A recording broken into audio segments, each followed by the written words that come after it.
అలాగే ఈ మధ్య కాలంలో అయితే సయాటికా పెయిన్ అదే బిగ్గెస్ట్ కంప్లైంట్ లాగా అయిపోయింది చాలా. ఇది కూడా auto immune.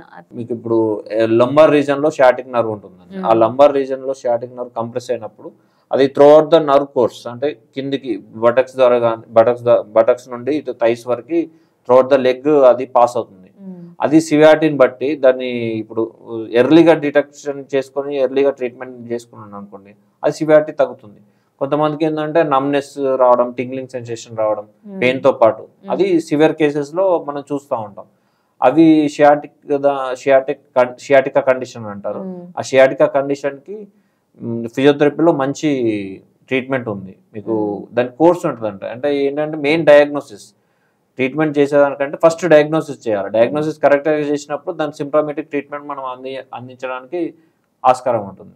So diagnosis, treatment prescription and course and education. అంటే పేషెంట్కి ఎడ్యుకేషన్ కూడా మెయిన్. ఇప్పుడు షియాటికా ఎందుకు వస్తుంది, ఏంటి, దాని తర్వాత ఎలా ఉండాలి, ఎలా మెయింటైన్ చేయాలి, జాగ్రత్తలు అవన్నీ, ప్రికాషన్స్ అవన్నీ పేషెంట్ ఎడ్యుకేషన్ చేసినప్పుడు మళ్ళీ అది రాకుండా రిపీట్ కాకుండా ఉంటుంది. సో షియాటికా అన్నారు కాబట్టి షియాటికా చాలా మంది ఇప్పుడు నవేడేస్ ఇప్పుడు కార్పొరేట్స్ కానీ చాలా మంది, నేనున్న ఏరియాలోనైతే 90% corporates. I'm staying in Nizampet. 90% corporates. నాకు వచ్చే కేసెస్ కూడా mostly sciatica and CS cases ఉంటాయి. సర్వైకల్ స్పాండిలోసిస్ కేసెస్ మోస్ట్గా ఉంటాయి. సో దీనికైనా ఎనీ న్యూరో కండిషన్కి మనం ఏంటంటే ఫస్ట్ ఎర్లీ డయాగ్నోసిస్ చేసుకోవాలి.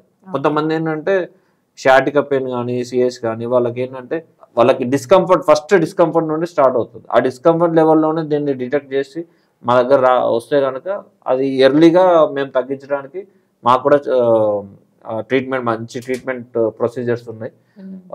డిలే అయినా కొద్దీ ఏంటంటే దాని ట్రీట్మెంట్ డ్యూరేషన్ కోర్స్ అనేది పెరుగుతుంది అంతే.